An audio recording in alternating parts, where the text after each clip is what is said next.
Okay. I'm Ash. My project is the Phenomenology of Addiction. I was advised by Professor Walter Hopp, great guy.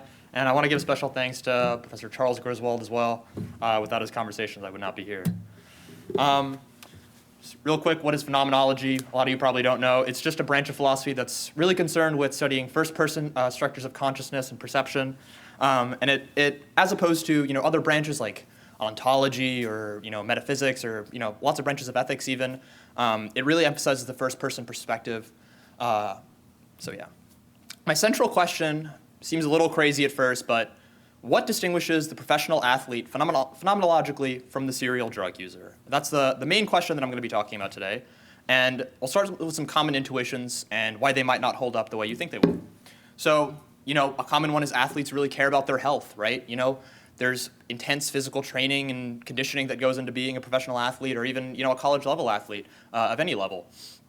And, one might say athletes really care about their health and drug addicts or severe drug users often don't.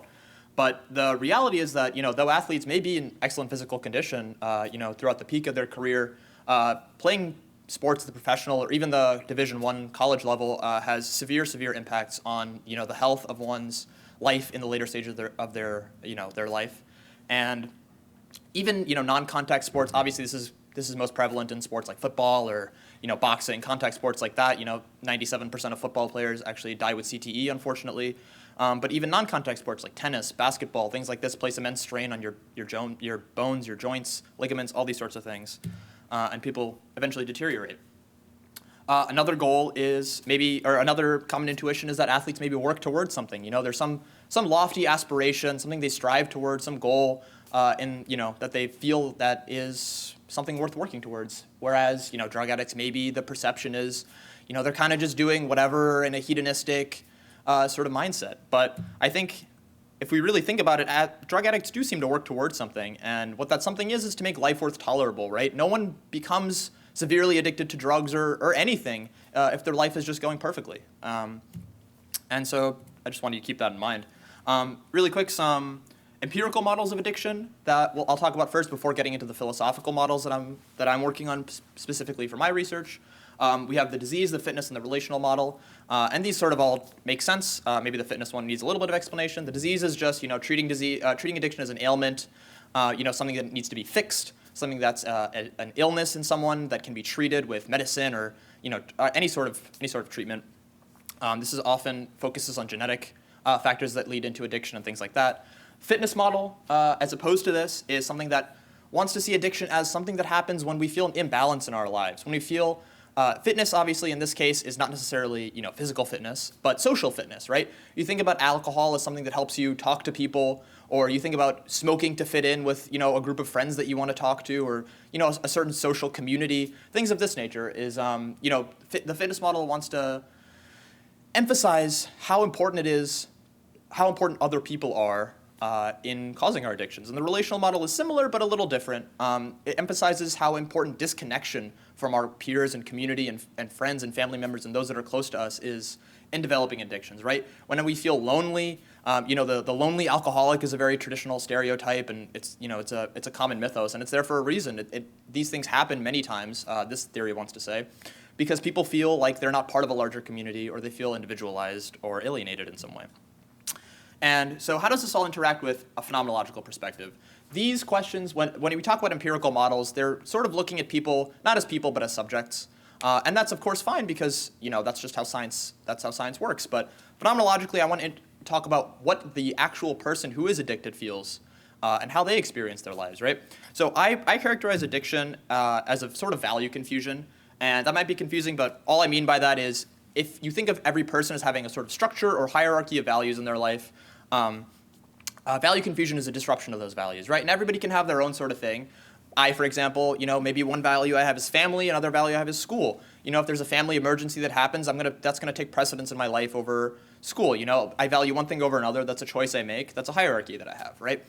Value confusion says, as in the context of addiction, maybe there's a substance in our lives, or it can be any number of things. It can be caffeine. It can be methamphetamine, it could be heroin. These things take precedence over other things, right? The heroin addict that steals from his family and, hurts people in order to get funds for his drugs. they value the substance in such a way that they're placing it above other values that maybe should be valued higher, right? So it's a misalignment of one's structure in that way. And what this conception does, is it allows us to see addiction as a spectrum, first of all. And I want to place athletes as well on the spectrum because there's a certain overvaluation of a very particular sort of activity that's very damaging to people. But obviously, there's a difference in severity, right? Addicts also, I want to say, do not necessarily act irrationally. So if we think of our hierarchy of values, if heroin is at the top of your hierarchy of values and you act accordingly and you sacrifice other things in your life in order to satisfy that value, that's not an irrational behavior. It may be a wrong behavior, it may be an unethical behavior, it may be a million other things, but it's not necessarily irrational. We shouldn't treat addicts like idiots, like morons, like they don't know what they're doing, like they're acting like completely outside of the normal parameters of human interaction. And many times they do know what they're doing. And they consistently act on this sort of misguided value hierarchy rather than not acting on one at all. I want to talk also about a sort of existential phenomenology of addiction, and this sort of will also tie into some of the models. So the relational fitness model in particular, I want to talk about this philosopher Emmanuel Levinas, and his notion of the other. Normally when we go about life, Levinas wants to say, we are consumed by need. And when I drink water out of a water bottle, when I eat food, when I sleep in my bed, these are things that I use. I don't treat these things as ends in their own rights. I treat them as means to satisfying my own life in some way, right? But other people, what Levinas means by the other, they force us to remove ourselves from this sort of self-centered perspective, right? There's an entire phenomenological character in the jargon, or just a mental life that you can never fully access. Every experience that we have where we truly connect with someone just shows us that there's an infinite distance to cover between each and every person. That we have this sort of unending desire to connect with people. Humans, you often hear, are fundamentally social creatures, and this sort of feeds into that, right? We always want to connect with people and always want to connect with them at a deeper level, and it's never quite enough, right? What I want to argue here is that the object of one's addiction takes on this character of the other, right?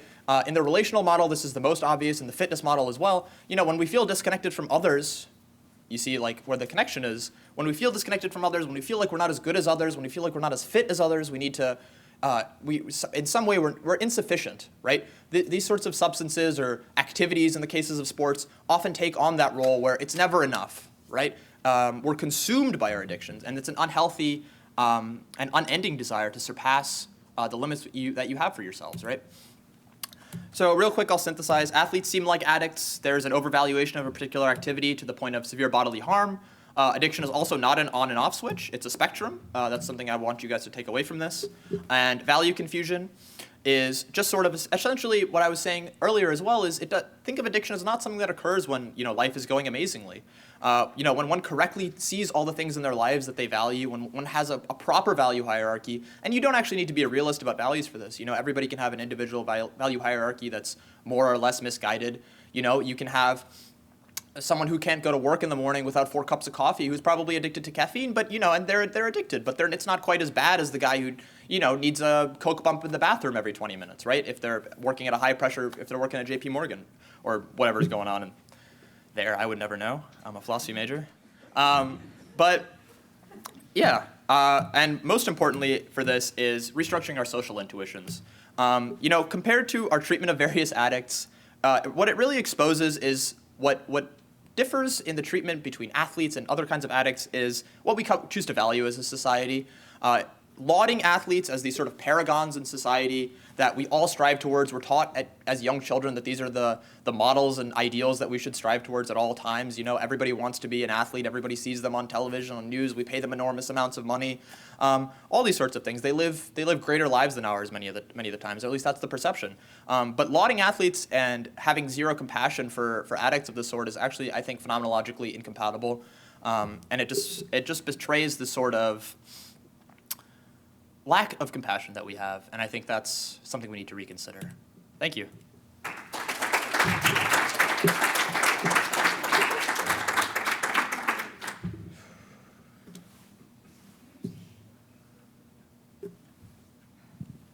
Hi. Thank you for that. I was just wondering, so let's say you have somebody, for example, who is a stable drug addict. Maybe they do cocaine at parties, and at the same time, they're also, very physically aware of their health, they maybe are vegetarian for health reasons, or they work out a lot. Is there sort of something you can say to that? Yeah, so this sort of example, I thought about this before, just kind of seems like a person who's not very smart. Because, no, seriously, because, I mean, if you realize the negative effects that drugs have on your life, and you also pursue other activities for the express purpose of bettering your life, you know, you can be a vegetarian for a million reasons, but if you do it for health reasons, but then you're also doing cocaine all the time, it just seems like a sort of cognitive dissonance. But I mean, that's what addiction does to us sometimes, you know? So yeah, I think there ought to be compassion for those people as well. And they maybe they also have misguided values, you know? Maybe they think they value health in a particular way, but they actually don't. Yeah. Someone else? Yeah. I thought this was a really interesting presentation. I just had a question about the phenomenological model you used regarding the value system. Mm-hmm. Is there any role in that model regarding how like drugs can chemically change your brain, and so sometimes it's not as simple as like how you value things, but sometimes your brain is just rewired now that it's hard to not be addicted? Is there any room for that kind of consideration, psychologically speaking, in the value model? Yeah, so that's a great question. I think what I want to talk about here is completely compatible with any number of empirical models. I think that's sort of, you know, outside of the realm of philosophy, of course. I think also, I don't want to diminish the empirical, you know, the neuroscientists, the psychologists of the world, that I think the treatment is best left to them. You know, my project is not going to make it easier to treat any addict, right? You're not going to hear this and then, you know, go work at an addiction shelter and learn something. Maybe you'll be more compassionate, I hope, or think more about these sorts of issues and learn how you ought to treat people, perhaps. But, you know, the hard science is actually best left to those people, and I think that's completely compatible with that, right? We can have compassion and understand that, you know, these people, you know, the top and the bottom of society in many senses are not so different, right? So I think that totally allows for, you know, people that are maybe their brains have been rewired in severe ways, and I think athletes in many ways do have that as well, right? But it's just, we choose to, once again, the issue is that we choose to value some rewiring of brains more than others, right? Athletes in many senses may be addicted to the adrenaline rush, you know? Football players, if you read about it, super interesting. They always talk about, you know, some of the best football players, they don't feel like they're in the game until they get hit for the first time, right? And most football players, when they get hit by, like, you know, a 6'7", 300-pound running back, is getting a concussion every single time, or at least they're getting hit with concussive force. So in many ways, they're addicted to things that are just as harmful. We just seem to either gloss over that or see that as completely okay, while, you know, other things maybe are not. So yeah. Thank you.